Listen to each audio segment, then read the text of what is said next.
Hey Toy fans, welcome back to another episode of Project Geek Week. With me today I've got Greg. Hey. And JT. What's up? Alright guys, so we might actually be on some kind of a schedule this week. No 2-week breaks, no super long shows. Hopefully we'll get everything down and out in about an hour or so. So you guys can have an easier time watching the videos, and I'm going to have an easier time editing and getting them posted for you guys on time. And we fixed the audio. I know there'd been a hum in the last few shows. We figured out what that was. We've gone ahead and cut that part out. We still have audio only coming out of one channel of your speakers, but until I get a new mic set up, that's probably what we're going to go ahead and stick with. So bear with us, guys.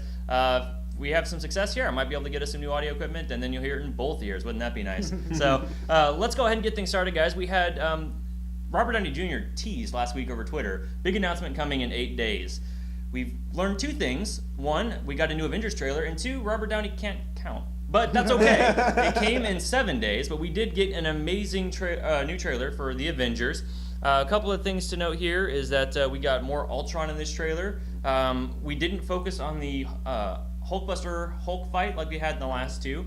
Yep. We had a pretty sweet couple of group shots in this trailer.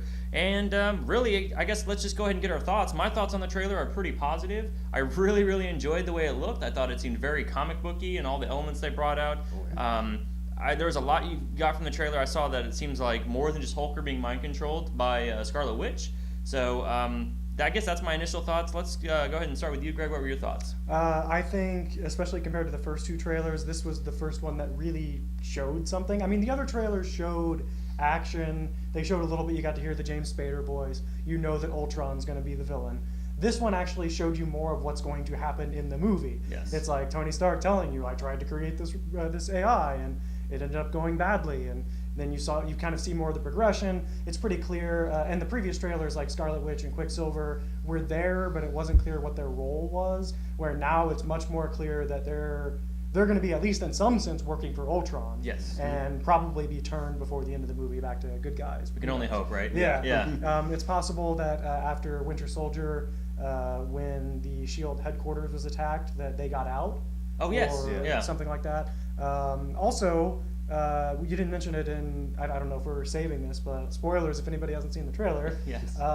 We got the first appearance of Vision. Yes. And there's two important things about that. Firstly, obviously, that we get to see Vision for the first time. The second is kind of an interesting new style of trailer that they've manufactured in a way. Yep. Yeah. Because, like I said, I just had to put a spoiler warning before a trailer. Yes. Like, Yeah. I mean, they've been keeping these trailer releases as they come out almost as part of the movie. Like this Right. build up Yeah. to it, we're thinking of it as, giving you little bits at a time. I like that. I hope it doesn't go overboard. I hope in the future it's not, I haven't seen trailer 3 and 4, so Right. Yeah. I gotta watch in Right. order. Yeah. yeah, overall, I was very pleased. Looking forward to seeing more of Ultron. That's where I was down on that. All right. And Jay, what do you think of the trailer? Kind of what Greg said. I'm so excited about Vision, seeing him Yes. for the first time. They kind of kept his character real under wraps. Like, really did. we hadn't seen any pictures, we hadn't seen any screenshots or anything of him. So seeing that come out in the trailer was really huge. I was very excited to see the group shots. Yes. I'm glad to see that they're kind of still banded together before Civil War comes out. Yes. Because once Civil War hits, it's going to be all hell breaking loose, kind of, essentially. So I'm excited to see the whole team together. Glad to see some more Ultron stuff. I mean, we kind of know he's been established as the main villain in the movie, but I'm glad they're breaking away from the Hulkbuster armor deal with Tony Stark Right. and Hulk. That kind of thing was overplayed in the first two trailers, so seeing it come out now, like more towards the other characters. I want to see what Cap's going to do. I want to see what Thor's going to do. And we already know what Hulk and Iron Man are going to get into. So just kind of seeing it more unfold. And then I'm glad they're doing this weird like ominous thing where they're not showing us a whole bunch before the movie. I always get spoiled when the movies come out, and Right. Before the movies come out, they just show the entire storyline. I always get tired of that every time Hollywood does that. So I'm glad that Disney and Marvel are deciding to kind of play the down roll with everything, and like, okay, let's put out a few trailers, then when the movie comes out, like, everybody can see everything that's going on. So especially what they did with Vision, like kind of keeping him under wraps. Right. So I'm excited about that. I'm loving the trailer though. So Yeah. Can you just imagine if they consider just revealing the appearance of Vision, let's say, to be a big reveal. What else is in the movie that we haven't seen yet? Right? Yeah, Well, exactly. Yeah. and one thing, on that point too, it's like a lot of us are expecting some sort of start of Civil War, at least lines to be drawn in the sand during this movie. And the trailer, one thing about the previous trailers is there were a lot of shots of only half the team here or only half the team there. Mm-hmm. This trailer was all shots of the team together pretty much everywhere, it seemed like. Yeah.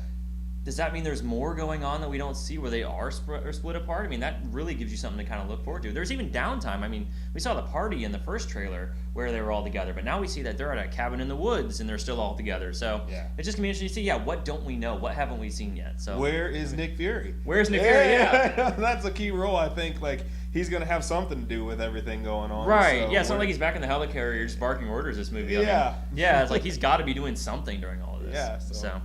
But so overall, really positive impressions of the trailer then, I guess. Yeah. All right, guys. Well, let's go ahead and move on to the next topic. This week, we read All New Hawkeye #1. So, All New Hawkeye #1 was actually written by Jeff Lemire, who's been a bit busy lately in the comic world. He's had a lot of independent books that he's been working on lately, most recently Sweet Tooth and The Nobody. Now, unfortunately, I haven't read either one of those. And he also did DC's Animal Man, which I didn't read that either, but from what I understand, it was a really cool sort of quirky, weird kind of book that was available post New 52 for DC Comics. Hawkeye is one of the books he's doing for Marvel, kind of as a new writer for that company. We also had Ramon Perez on the book, who's an artist and writer, and Ramon lended his talents to both writing and art in this book. He's previously worked on various X-Men titles, including Wolverine and the X-Men, and then we even had Ian Herring on the book, whose most recent works include Miss Marvel, the new Miss Marvel, not the Carol Danvers Miss Marvel, but the person who's taken the mantle since Carol Danvers has become Captain Marvel. So, with the artwork, we're kind of keeping it in-house, but we have a relatively new writer in Marvel. Overall, I personally enjoyed the Hawkeye book. I read the Matt Fraction Hawkeye book that ran for a couple years now. That featured just Hawkeye not being a hero for the most part. I mean, he did have some run-ins with villains, Madam Mask, and a few other characters.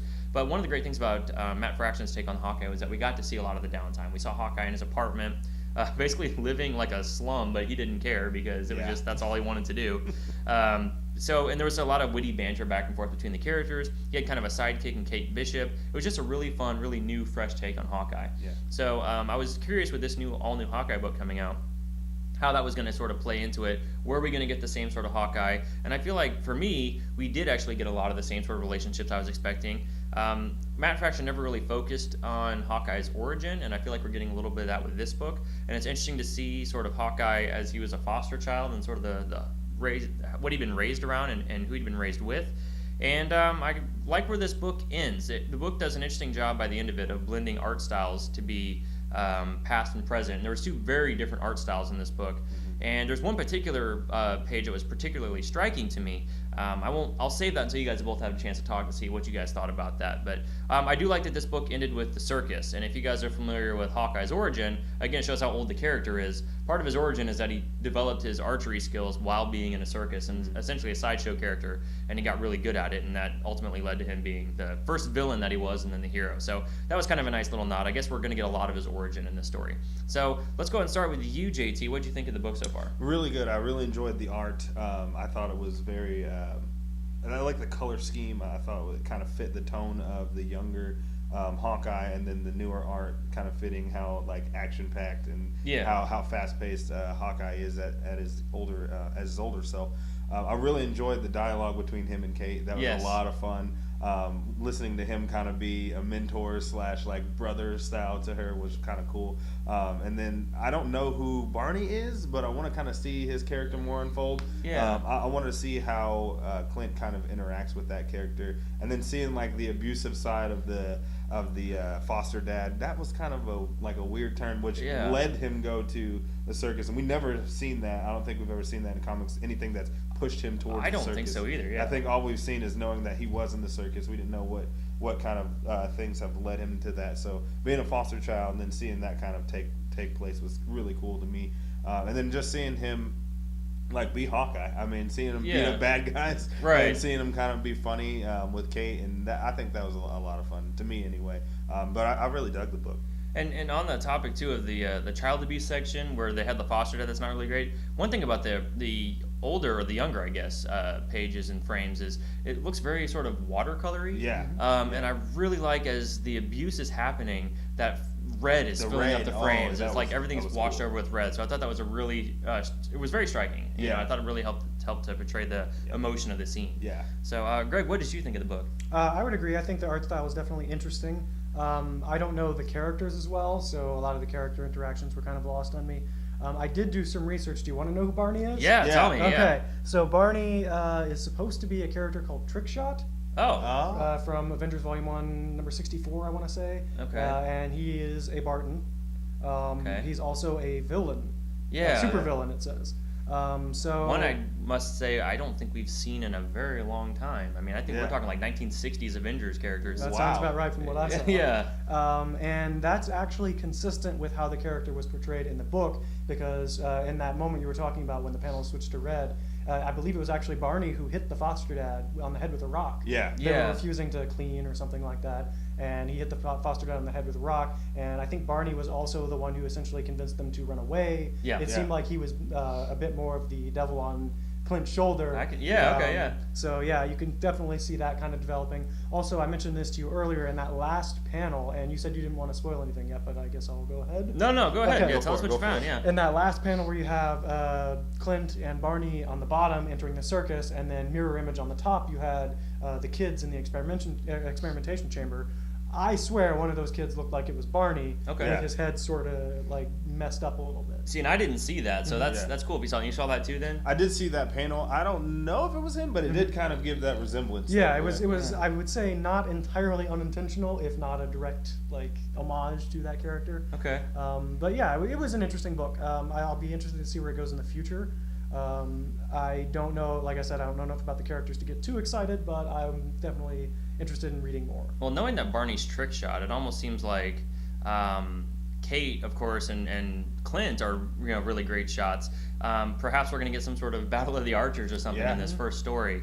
And it was interesting as I read the book, the dynamic between Barton and Kate. He was very jokey with her, jovial, but he's also very concerned about her safety. Yeah. And we kind of had a similar sort of reflection of that back in the past, where somebody was in danger, and I guess it was more Barney trying to take care of Clint, but Clint at the same time was trying to make sure that he and his brother were safe. So I like sort of that dual nature to the story, and we'll probably get a lot of reflections of that, I guess, if Barney does show up, about how he wasn't kept safe, maybe, and maybe Hawkeye will see him as sort of a failure. I don't know. It'll be interesting to see. I completely agree. I think that's the way the story's going. That basically Barney was looking out for Clint, and through some circumstance or another, Clint fails Barney, and now Barney resents him for it. So yeah. So does that maybe even mean more danger for Kate? I don't know. We'll see. Yeah. I've seen that turn a lot in books where the villain goes after the protege, and it's like Yeah.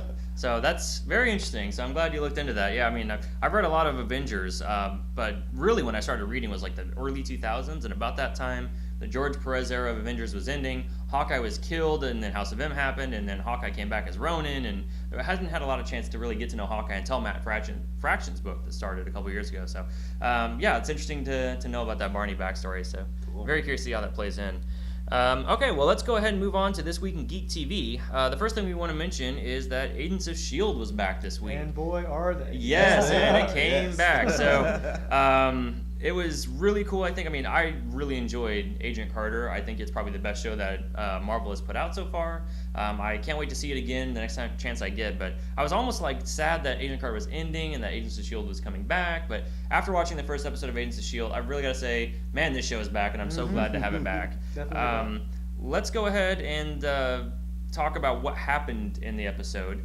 We see, of course, the Sky has powers, and she actually knows she has powers, or maybe she doesn't know. I think at first she isn't sure, but as the episode progresses, it becomes very obvious. She definitely knows. So and the thing is, she kind of knows or doesn't know, but definitely the rest of the team doesn't know. Doesn't know, So we kind of see what's going on with that. We see where Raina's at right now. This woman who is almost like religiously wanting to become a higher being. And she was talking in the previous season, or the half season, I guess.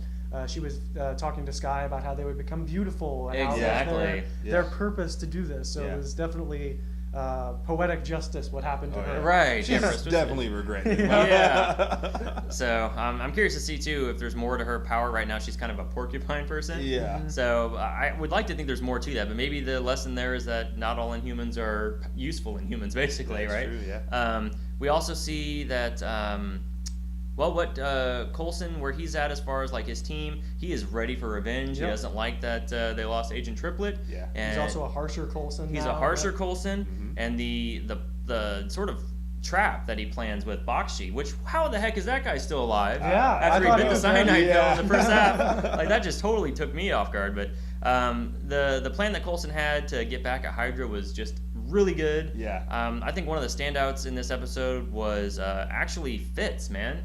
That has got to be the most relatable, like the most likable guy in the show. Yeah. And he really goes to bat for Skye in this one. Well, and primarily because Simmons is now so ruthless too. Yes. Simmons is ready to kill She's anybody on with powers. a rampage. Yeah. So, and you know, Trip definitely had a thing for Simmons, even if she didn't acknowledge it. But now it seems like maybe she was even into him a little bit and really upset that he died from all this. So yeah, I think she's going to be potentially a character who we can't trust because of her emotional state. Moving forward, it's going to be really scary what she thinks needs to happen to Skye, Daisy Johnson, Quake, whatever you want to call her at this point. We saw Kyle MacLachlan again, Cal, and man, he was just all sorts of giddy when he found out that his daughter had powers. Yep. I really, really like the way that he's kind of portraying what's going on. The little dance he did. Yeah, he was just like, I mean, it'll be interesting to see. Fitz definitely tried to help Skye keep everything a secret. Right? Oh, and speaking of which, Cal did not try to help Raina, which actually surprised me. Oh, yeah. Because she was his lieutenant, essentially, for most of last season. Yep. And she came to him and was like, help me. And he's like, I don't care about you. Right, He's like, this has nothing to do with you. He told her she didn't have to live that way. right. and she definitely went out of her way to try to end her life, and she ended up meeting another Inhuman. The guy with no eyes. Yeah, the guy with no eyes we saw at the end of the last half season. And we also saw Skye's mother. We did see Skye's mother, so we know that she was very much involved in counseling. Being a mentor to the No-Eyed Man. Yeah, No-Eyed Man, and presumably other people before that. But yeah, definitely the No-Eyed Man. So lots of interesting things, and also we get a very interesting reveal, I guess you could say.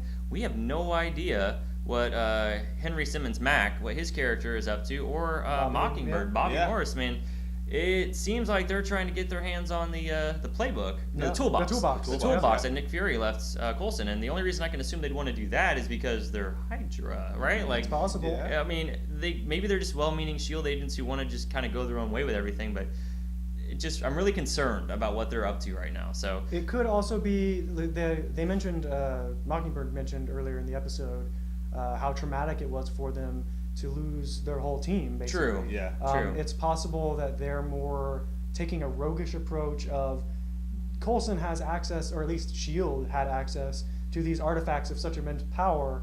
It's possible we could fix some of the bad that has been done. Okay, and they're maybe going more down that path. It's also entirely possible they're Hydra. I really hope they're not. Yeah. I mean, after all this time, for there to still be, you think Bakshi would have like caught on to something, or maybe Hydra's just so perfect that they know I have a contingency for everything. And speaking of Hydra not being perfect, so we met 5 new Hydra heads at the beginning of the episode. Yes. By the end of the episode, 4 of them were dead. Yes.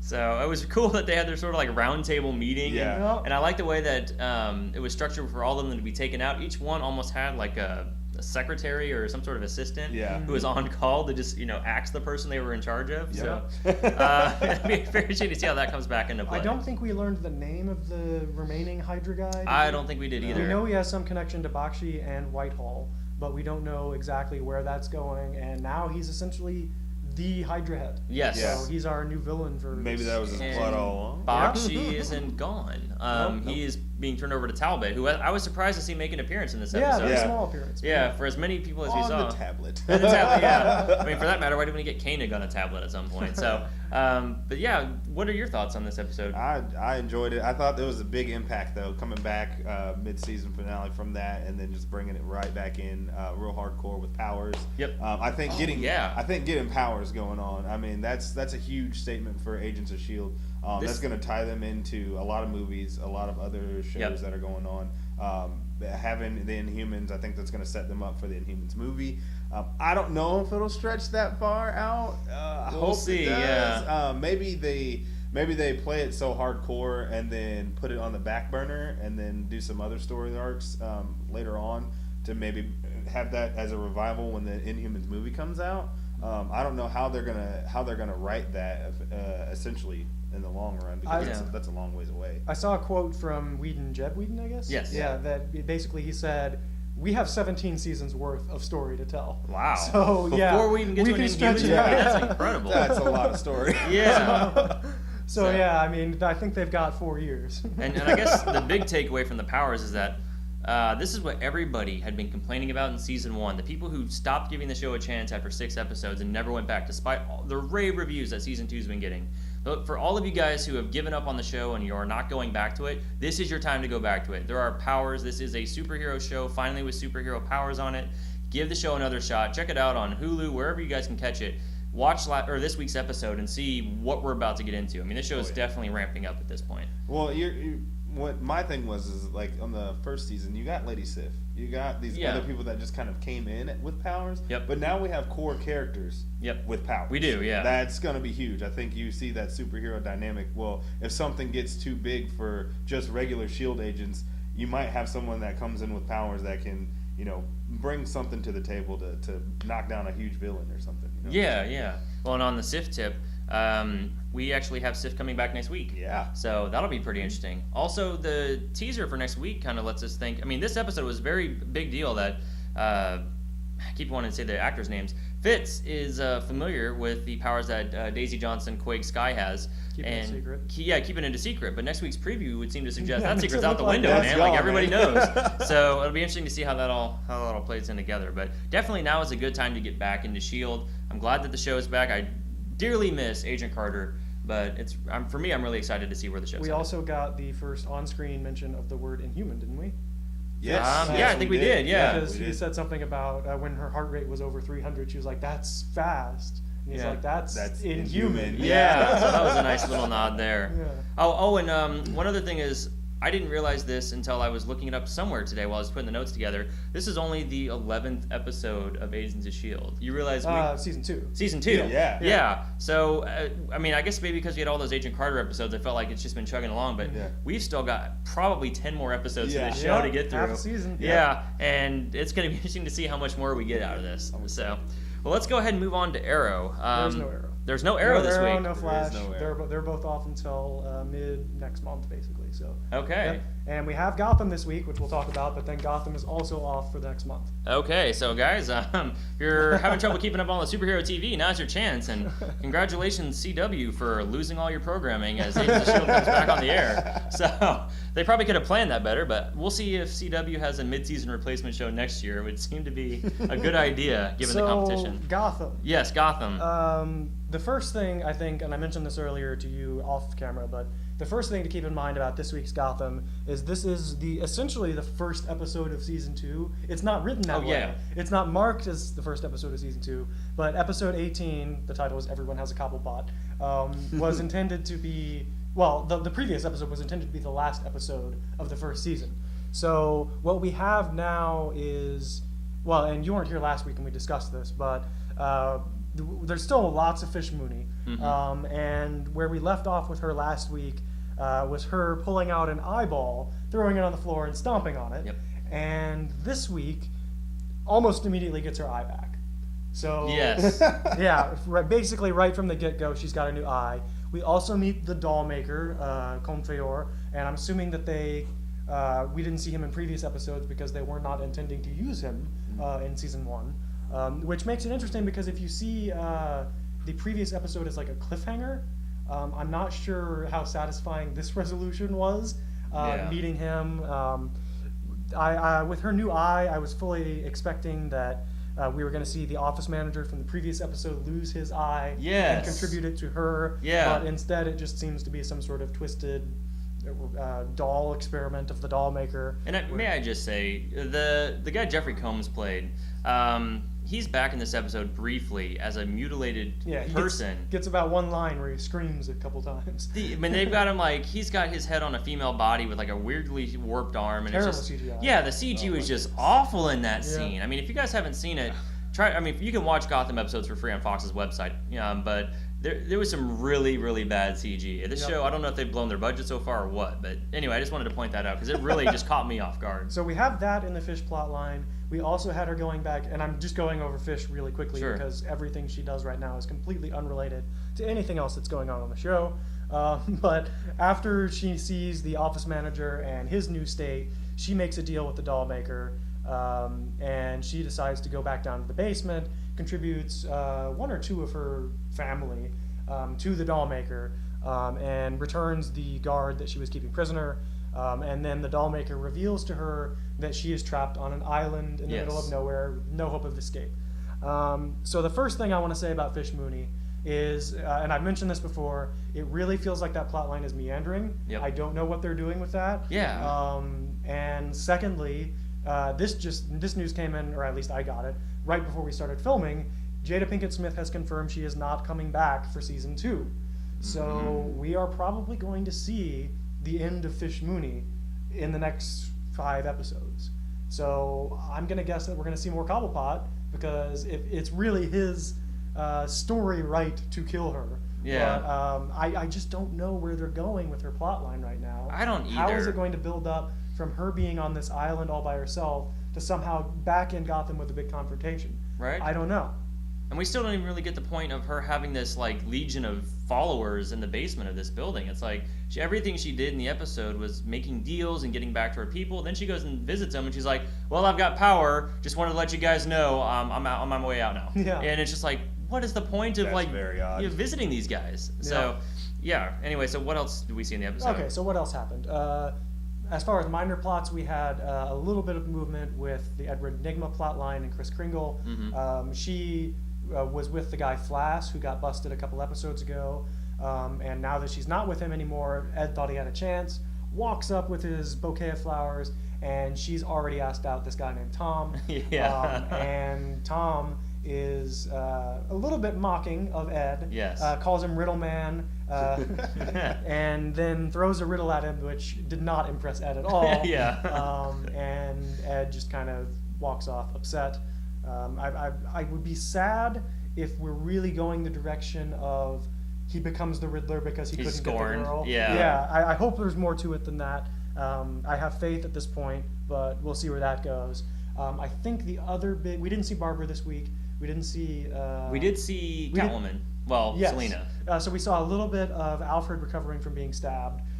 Bruce was in the hospital with him, and I think Alfred got up and tried to leave. And Bruce was like, "No, you're staying here." We really got a moment, if I may interject, we really got a moment of Bruce deciding, here's my turn to take care of you, which I thought was really, really nice. I mean, Alfred, he's trying to save face and remain strong in front of Bruce, but it was a really good moment for Bruce to just be like, you lay back down in that bed, and I'm going to take care of things for right now. That really shows their dynamic as family, because you don't see that quite often. Right? And I guess another thought I have about Alfred is like, I wonder how well he's going to recover from this. My interpretation of Alfred has always been, he's former British Secret Service, and he's got all these medals and awards and everything, but he's a man who is beyond his years at this point. He can't get in there and be the action hero that he used to be. And it'd be interesting, at least for me, as how I relate to the Batman mythos, if from moving this point forward, Alfred's not quite as capable. If he's starting to become that sort of... that butler that has to kind of be the butler, the man who can only help Bruce so much from the sidelines and not be there to protect him, but be there as someone to support him in any way that he's able to. So if you want to go ahead and continue. So then Selena shows up, and I'm trying to remember exactly what her deal was. She's trying to convince Bruce not to end up like Alfred, basically, because Bruce wants to track down the people who... Well, he's still insistent on proving his case to the Wayne board. And Selena essentially warns him, you're going to end up like him, just throwing that out there. And then she leaves and says, you know how to find me. And I'm thinking, what? Right. Does he know how to find me? But so we had that plot line. Anything else before I get to Gordon Bullock? It's worth noting that Alfred and Bruce are lying about who attacked Alfred. Okay. Because they said it was just a random house robber. Right, yeah. And it wasn't. It was somebody that Alfred was intimately familiar with, an old war buddy who we know from last week was actually hired by the Wayne board to dig up dirt on Bruce so they could ultimately get him off the board. So it's interesting that they want to kind of resolve that on their own. And we still don't know if that was Amanda Waller who had hired on Payne is his name.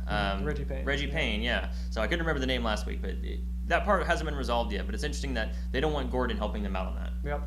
So. Did you say Amanda Waller? Yes. Uh-oh. Yeah. So just as a quick recap, as a quick recap, Wayne 2 weeks ago goes to the Wayne board and says, I haven't really been a part of this company. Now I think I'm ready to step up and get in here and kind of do what needs to be done. And the board's all like, okay, welcome to the board. And then last week, we don't really see the board at all, but after the whole Payne story takes place and he stabs Alfred and he steals the evidence that Bruce was building about who killed his parents, we then have Payne at the Wayne board at the end of the episode, and he's like, well, I got the information you were looking for, and I stabbed Alfred, and they're like, thanks, your work's done here. And there's a black woman who basically says, we're done with you, get out of here. Yeah. And Payne doesn't go so far as to say, I understand, Miss Waller, but it's strong black woman who... Yeah. If you know the Batman story and you see that, you can't ignore it. It's gotta be her, so we're just waiting for that confirmation. Oh, man. Yeah. Okay, so then lastly, we actually had Gordon finally kind of getting power over Commissioner Loeb. Oh, yes. Which, so that plot line... If I may say, this was the highlight of the episode. Yes, well, it's the A-plot. The A-plot, So basically, you had... I'm trying to remember what actually kicked it off at the beginning.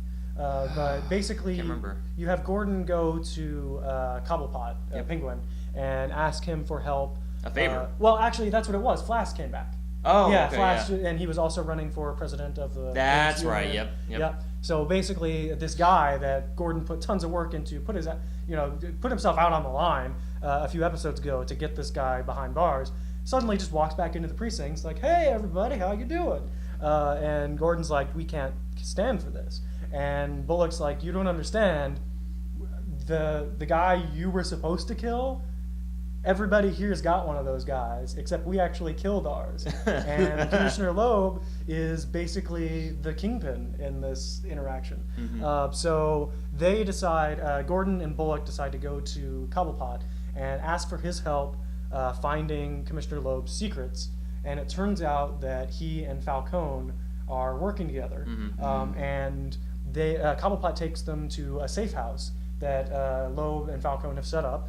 And there they meet this seemingly nice elderly old couple, and within a few minutes the conversation goes way south, and there's a shootout.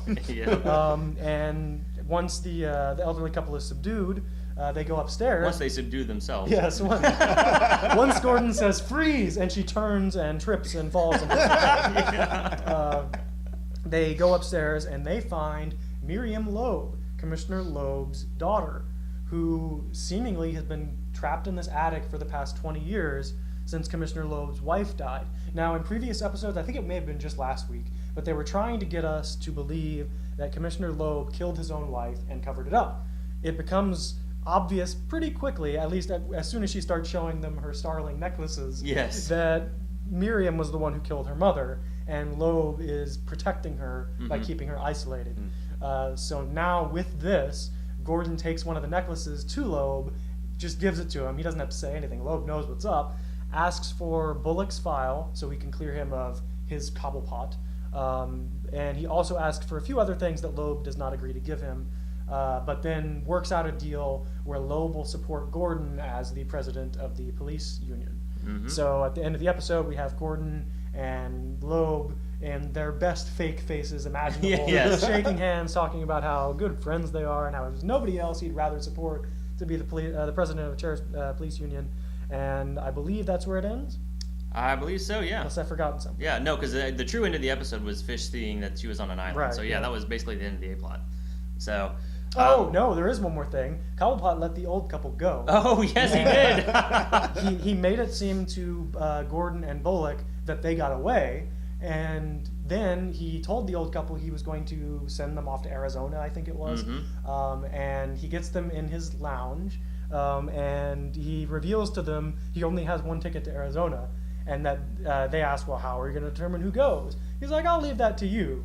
The woman attacks her husband of 20 years or longer, strangles him to death, and she's like, all right, about that ticket. Cobblepot's like, oh, there's no tickets. I was just down to one show, and then just shoots her. Yeah, with a shotgun. ASMR, yeah. So that was good to see Cobblepot in more of a dominant form. Yeah, less of him. That was certainly, I think, too, one of the more callous things that he's done, just in kind of his limited run as a crime boss, I guess you could call him. Yeah. So yeah, I definitely like how he's evolving on this show. Absolutely, except for his hair. Except for, dude, what is up with his hair? Yeah, like, it's gotten longer and longer each episode, but then he's getting like this knot up in the top of his head. I'm not sure what they're doing with that. But if you look at the first episode, Cobblepot, compared to how he looks now, his head is definitely transformed. It's like a pyramid on his head. Yeah. So let's get that top hat on him quick. That's what I gotta say about that. Yeah. So, all right, well, that's Gotham. It's an uneven show, I guess, but the stuff that matters, the Penguin story for sure, is definitely developing nicely. I'm still into what Bruce is doing. Just couldn't care less about Fish and the doll maker and all that stuff. I'd love to eat my words in a few weeks. Well, in a month or so now. Yeah. But I'd love to eat my words and come back and be like, wow, that doll maker plotline really paid off. But right now, it's doing nothing for me. Yeah, and I feel like with it being Dollmaker, Fish is going to die, probably at Dollmaker's hands. And there's going to be something on the show that's Fish left over that maybe we'll reference back. Somebody will end up with a piece of her, maybe the eye that she has, who knows. But I feel like that's how she's probably going to go out on the show, is being used. And from what I've heard, there's been very little move to include Fish as an actual Batman canon character, a la Harley Quinn. Yeah. Okay. Well, that doesn't surprise me either. Yeah, I mean, they just really haven't done a very good job with that character, if you ask me. Yeah. So, well, one more thing on the TV front is, before we did the show today, there was a photo officially released of Supergirl for the new for the new CBS pilot. The pilot's, I guess, going to start filming very soon, if not next week. And we went ahead and got a look at the costume. Now, the costume, and I'm going to put it up on the screen here, was actually designed by the same costume designer who designed Arrow and Arsenal's costume and designed Flash's costume. I don't know if she was involved in Ray Palmer's costume or not. But it definitely looks more grounded, a little more, I don't know, less comic booky. It's got some toned down color to it. Instead of being like a sky blue, it's a navy blue. The S on the chest is definitely embroidered. It's not screen printed or anything. But I would say, of the comic book costumes, well, I guess I can't say that because Ray Palmer's costume looks pretty comic booky. But based on what we saw with Smallville, Supergirl's costume definitely looks more comic booky than maybe what we've been used to with Superman or Super Family on TV right now. So I like the look of the costume, but it's also my first time really getting to see the actress in the costume. And I gotta say, I hope this woman can act, because seeing her, the image of her in the costume for me, didn't do it for me. She just doesn't seem like a superhero. She seems like, a mother who's wearing a costume to her kid's Halloween party and she's the chaperone. I don't know. I know that's kind of mean, but I don't get the heroic vibe from her. I said the same thing essentially. Well, I mean, a similar sentiment at least, that it kind of reminded me of like a middle-aged woman who teaches children, like a school marm type thing. Yeah. Who happens to have put on a Superman outfit. Yeah. And has a little skirt with it. I don't know. I'm not too into Supergirl or anything like that, so I mean, it's not a disappointment to me, but it just doesn't excite me. It doesn't make me go, oh, that's really cool, Yeah, and if Supergirl comics are to be followed or whatever they're doing there, Supergirl I always consider a younger character. Yeah. And the actress who they picked, I guess, I don't know how old she is, but she doesn't seem like she's a younger actress. Yeah. And there's nothing wrong with age in acting, guys. I mean, if you're good for the role, but there is something if she's supposed to be somebody in her early 20s, I don't get that from the image I'm seeing. That's my sentiment exactly. Yeah. I saw the image and I was like, she's kind of older. You know what I mean? And she's called Supergirl. Supergirl. Yeah. And one of my things is the way they did Arrow and Flash, how they branched Flash off of Arrow was amazing. Supergirl isn't to me, she's not the spotlight character you want to just automatically throw into a TV show. Yeah. With no backstory. You doing an origin story on her, it's kind of she's a branch off of Superman. So you want to see some Superman or her character kind of be established in another role somewhere where she can come out, and for us to see her acting style and to get to know this lady who's gonna be Superman. Right, Supergirl. exactly. So it's hard for me to kind of just jump at it right out of a screenshot as I'm gonna accept this girl as Supergirl, and then who are they gonna get to play Power Girl? I mean, that's one of the branch offs of Supergirl. You gotta see that story arc coming somewhere, and who are they gonna get to play her? Who's gonna be identical or younger age character? How are they gonna do that? I don't know. There's just too many questions involved. Yeah. With one screenshot of Supergirl. So. Yeah. So I guess for me, I like the costume. It wasn't what I was expecting, but I like it. I'm just concerned about the actress at this point. Now, I don't know what the production schedule is for Arrow, Flash, Supergirl, anything, but it is interesting to note that Flash and Arrow are off for a month. Supergirl is going to start filming its pilot. May we get a chance, possibly, to have a proper introduction to Supergirl before her show? Might she show up on the finale of Arrow or Flash or something? It's possible. I would think it would be strange to get like a Supergirl before a Superman on a show. Well, yeah. You know? So, but maybe. I mean, I guess we'll just have to see how it goes. But you guys like the costume or dislike the costume? I like the costume. I'm not gonna turn it down. I mean, the designer, she's amazing, and she's done a lot of other work. And I mean, maybe it'll look a little bit better on a TV screen. Yeah, you know what I mean? in motion. In motion, and maybe the character and how fluent it moves with her, maybe it'll look a little better. But I did not dislike it. I mean, I do kind of like it. So we're all looking forward to the pilot then to see how this plays out.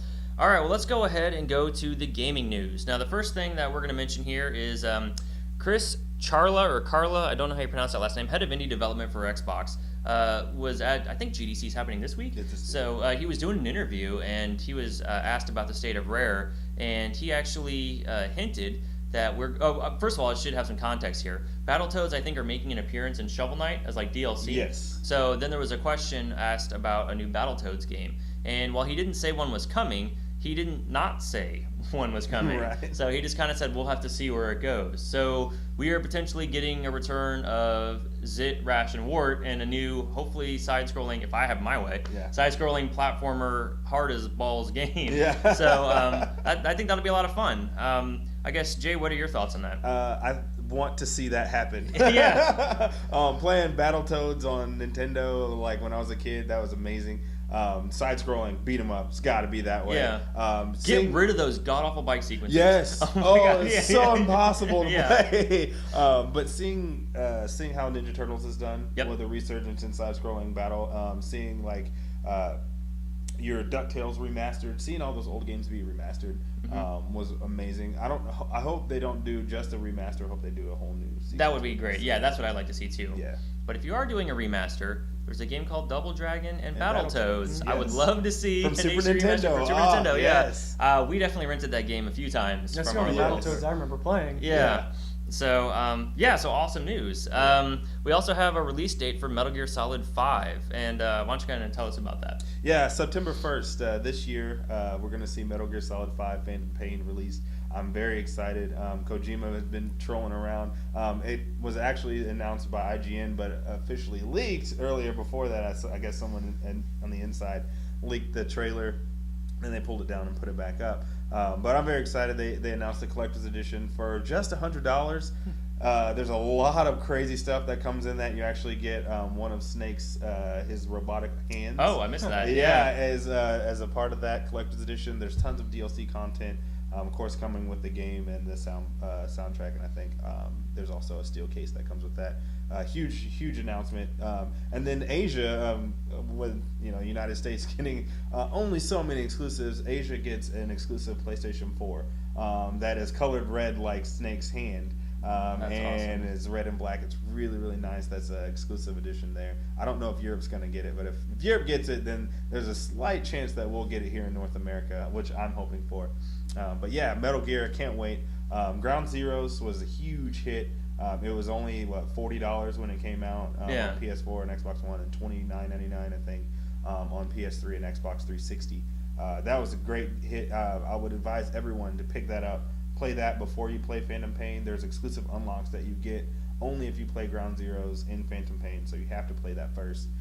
It kind of gives you a detailed feel for the game, kind of how it's going to look, how it's going to play, and then also gives you that slight backstory. I liken it to the Metal Gear Solid 2 tanker mission that was before the full game. Zone of the Enders. They had the demo on. Yes, yeah. It was kind of like that, exactly. Just kind of a precursor to what's going to happen in Phantom Pain. I know we get to see more Big Boss.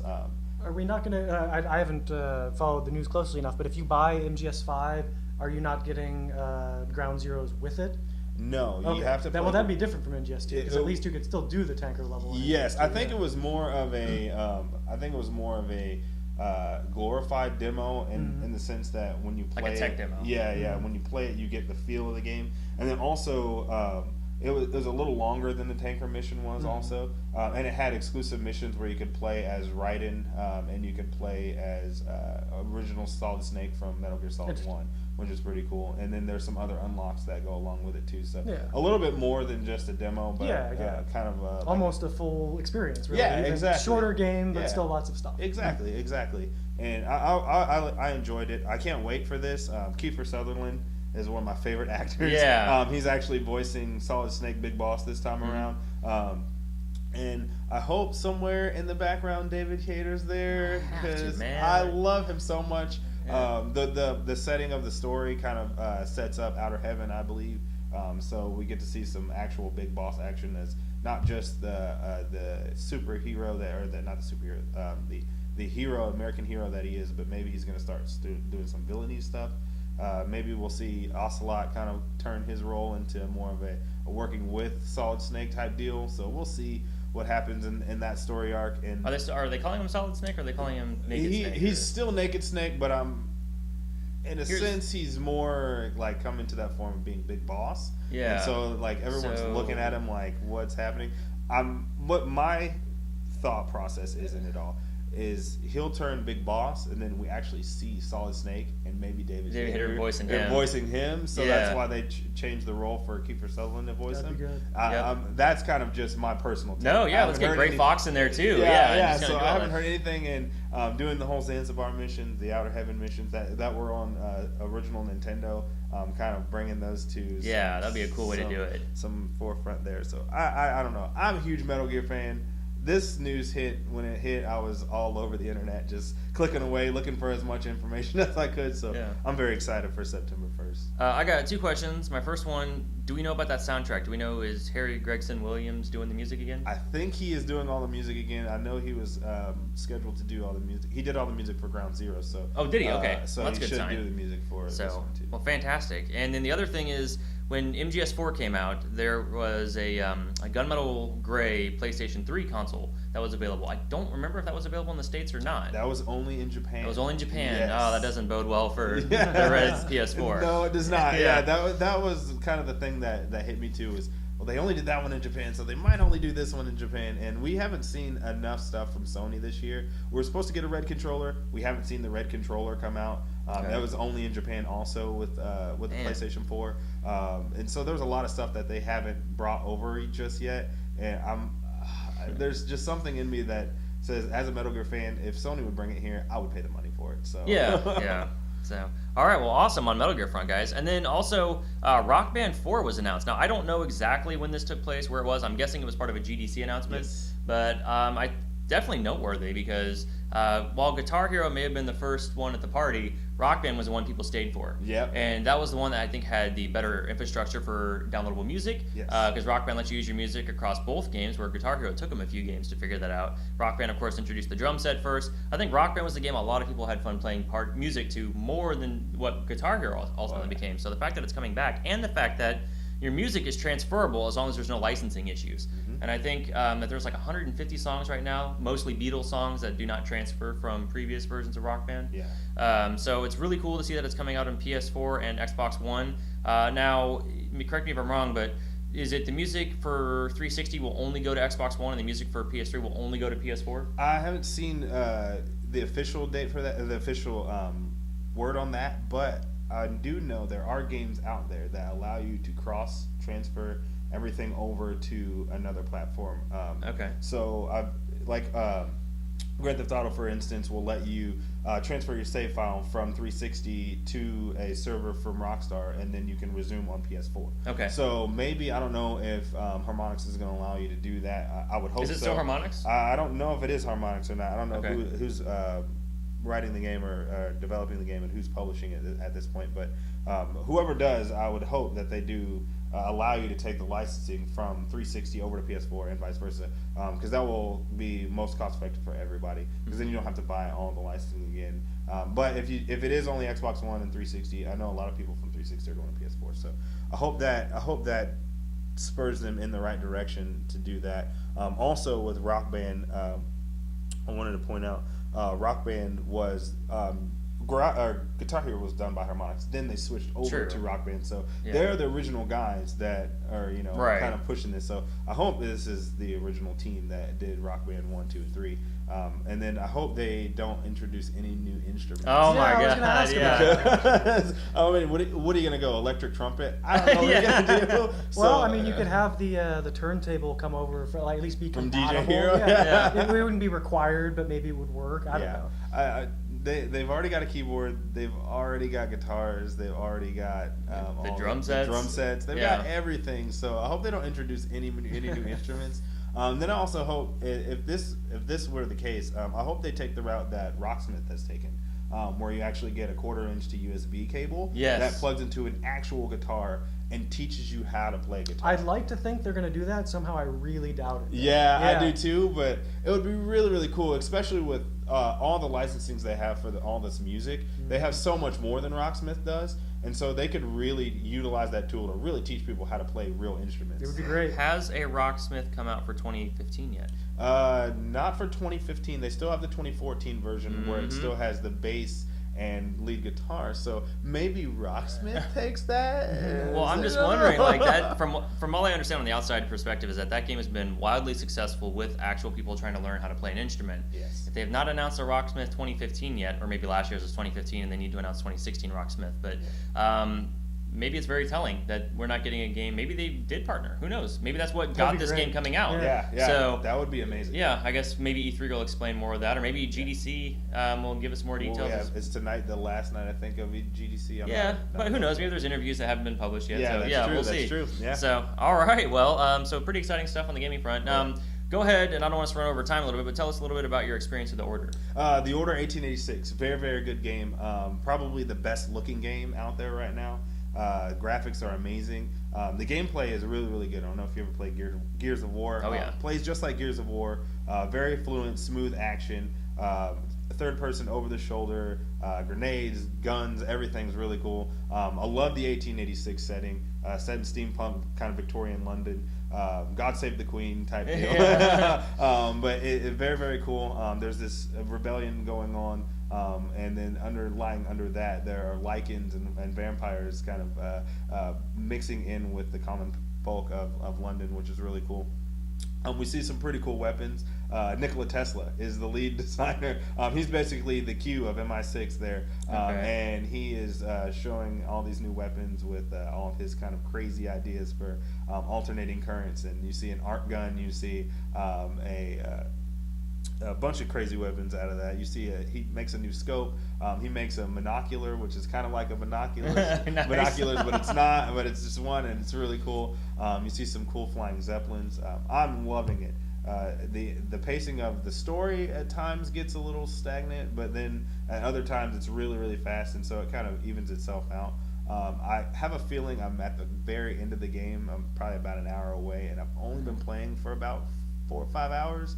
So I'm kind of sad about it ending, but I'm enjoying it so far. You can really see how, if they decide to make a sequel to this game, how far they can really stretch this series out, because you can't go far enough with vampires and werewolves. I mean, you can literally go into 2030 with vampires and werewolves, because you just can't kill them all. You know what I mean? So that, I think that's kind of a big thing. But I'm really loving it. If I were to give it a score, I would say probably like an 8 out of 10. So Okay. How's the multiplayer?